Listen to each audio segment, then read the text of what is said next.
Movie के start होते ही हमें एड वॉरेन और लॉरेन वॉरेन दिखाए जाते हैं, जो कि एक कॉन्फ्रेंस में लोगों को अपनी अबनॉर्मल और सुपर नेचुरल एक्सपीरियंस के बारे में बता रहे होते हैं। फिर नेक्स्ट सीन में दिखाया जाता है कि कैरोलिन पेरेन और रॉजन पेरेन जो कि अपने बच्चों के साथ एक घर में शिफ्ट हो रहे होते हैं। उनके सब बच्चे घर के अंदर चले जाते हैं, लेकिन उनका डॉग घर के अंदर नहीं जाना चाहता। वो काफी डरा हुआ होता है। इन लोगों की 5 बेटियां होती हैं, जिसमें एंड्रिया, नैन्सी, क्रिस्टाइन, सिंडी और अप्रैल होती है। अप्रैल को घर के पास एक बहुत बड़े ट्री के नीचे एक म्यूजिक टॉय मिलता है, जिसमें एक मिरर भी लगा होता है। बाकी लड़कियां घर के अंदर हाइड एंड क्लैप खेल रही होती है और अचानक उनसे लकड़ी का एक पाइन बोर्ड टूट जाता है और वो पाइन बोर्ड किसी डोर को छुपाने के लिए लगाया गया था। जब उनके फादर चेक करते हैं तो उसके पीछे उन्हें एक स्टोर रूम मिलता है। उस स्टोर रूम में काफी अंधेरा होता है और वहाँ पर उन्हें एक पियानो और काफी सारी पुरानी चीजें नजर आती है। उन लोगों का डॉग काफी परेशान होता है और मुसलसल भौंक रहा होता है। अगली सुबह कैरोलिन जब उठती है तब वो देखती है कि उसके पाँव पर जख्मों के निशान हैं और उनके घर की सारी घड़ियां 3:07 पर रुकी होती है और उनकी बेटी अप्रैल को उनका डॉग बाहर मरा हुआ मिलता है। इसके बाद अगला सीन हमें एड वॉरेन के घर पे गोस्ट म्यूजियम में दिखाया जाता है। वहाँ एड के साथ एक प्रेस रिपोर्टर भी होता है। वहाँ पर वॉरेन प्रेस रिपोर्टर को ये बता रहा होता है कि इस म्यूजियम में जितनी भी चीजें हैं वो सारी जिन्नात की भूतों की है या उन्हें जादू टोनों में इस्तेमाल किया गया है और ये गोस्ट महीने में एक मर्तबा यहाँ आके प्रेयर करते हैं। फिर एड उन्हें एक एनाबेल डॉल के बारे में बता रहे होते हैं। वो बताते हैं कि इस डॉल में एक बहुत बड़ी शैतानी ताकत जिसने इसे अपना सोर्स बनाया हुआ है। इसके बाद फिर हमें वो फार्म हाउस दिखाया जाता है, जहाँ पर जैसे ही 3:07 होते हैं घड़ी वहीं पर रुक जाती है और ठीक उसी वक्त बुरी चीजों का टाइम शुरू हो जाता है। फिर क्रिस्टीन जब अपने बेड पर सो रही होती है तब कोई जोर से उसका पाँव खींचता है और इसके साथ उसे बहुत गंदी स्मेल भी आती है। सिंडी को नींद में चलने की आदत होती है और वो नींद में चलते चलते एंड्रिया के रूम में चली जाती है और बहुत अजीब तरीके से अलमारी पर अपना सर मार रही होती है।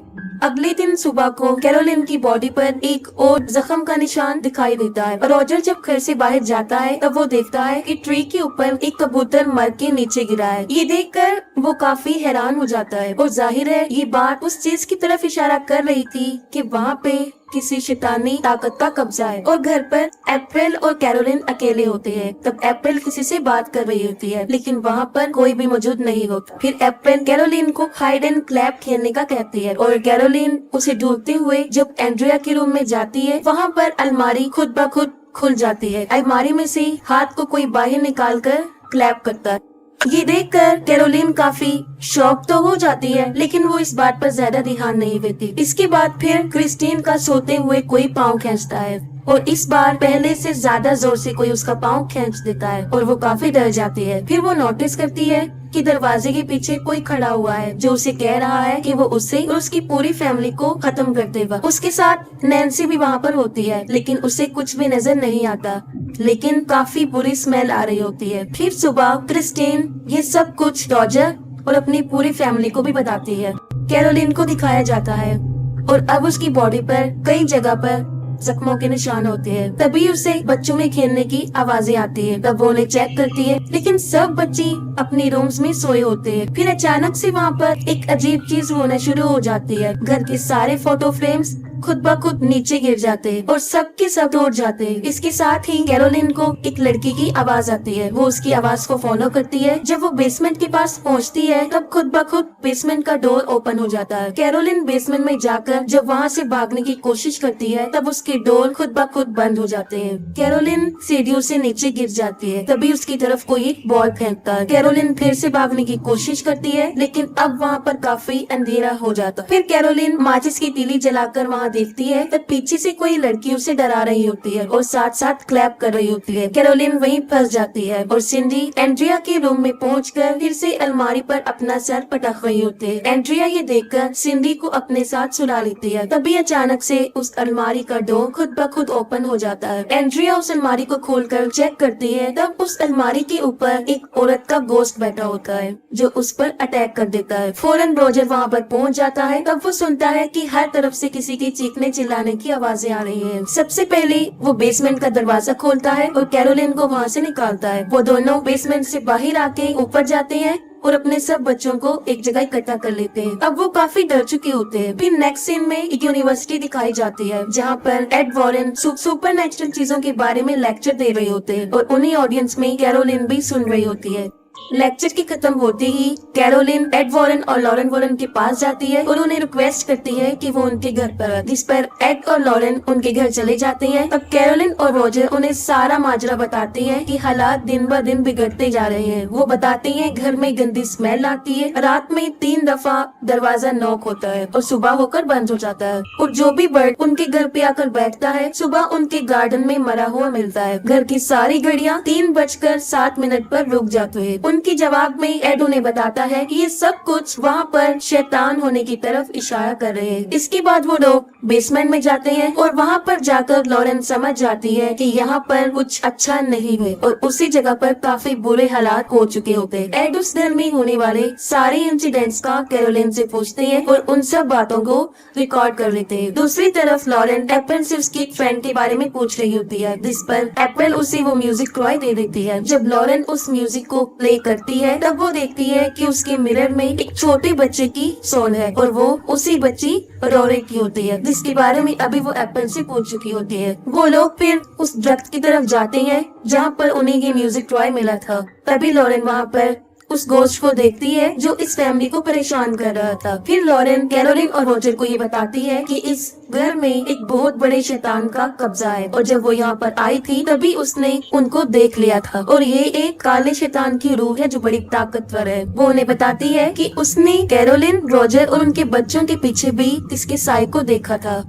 उस गोश्त की परछाई उनके साथ है और वो ही उन्हें परेशान कर रहे हैं और यहाँ तक वो उनके पीछे लग गई है कि अगर वो ये घर छोड़कर यहाँ से चले भी जाएं तब भी वो इनका पीछा नहीं छोड़ेगी। तब एड उन्हें बताती है कि उन्हें यहाँ पर एक्सोर्सिज्म करना है, जिसके लिए उन्हें चर्च से इजाजत लेनी पड़ेगी, जिसके लिए पहले तो उन लोगों ने चर्च वालों को सबूत देना है तभी वो लोग इन्हें अलाउ करें। लॉरेन उन्हें बताती है कि यहाँ पर बहुत सारे असेब हैं और सबसे बुरा एक साया है जिसके दिल में शदीद नफरत भरी हुई है।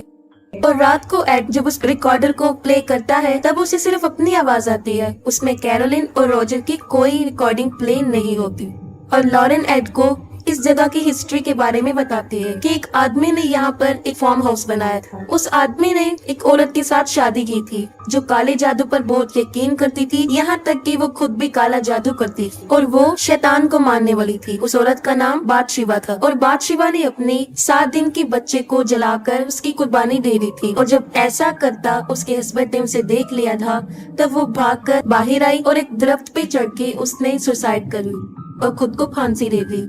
इस इंसिडेंट के बाद उस घर में कई ज्यादा डेथ्स हुए, जैसे रोरी नाम का एक बच्चा गुम हो गया था और उसके गम में उसकी माँ ने उसी घर के स्टोर रूम में सुसाइड कर ली थी। इसके अलावा उस घर के एक नेबर ने भी वहाँ पर सुसाइड की और एक बच्चे की वहाँ पर मौजूद एक तालाब डूबने से मौत हो गई थी। वो लोग जब ये बातें कर रहे होते हैं तब अचानक से प्लेयर खुद ब खुद प्ले हो जाता है और अब एड की आवाज के साथ एक गोस्ट की आवाज भी आती है जो कि काफी खौफनाक थी और उस वक्त टाइम भी 3:07 हो रहे होते हैं। अगले दिन एड और लॉरेन रोजर के घर पे जाते हैं और सारे सबूत इकट्ठे करते हैं ताकि वो चर्च को दिखा सके।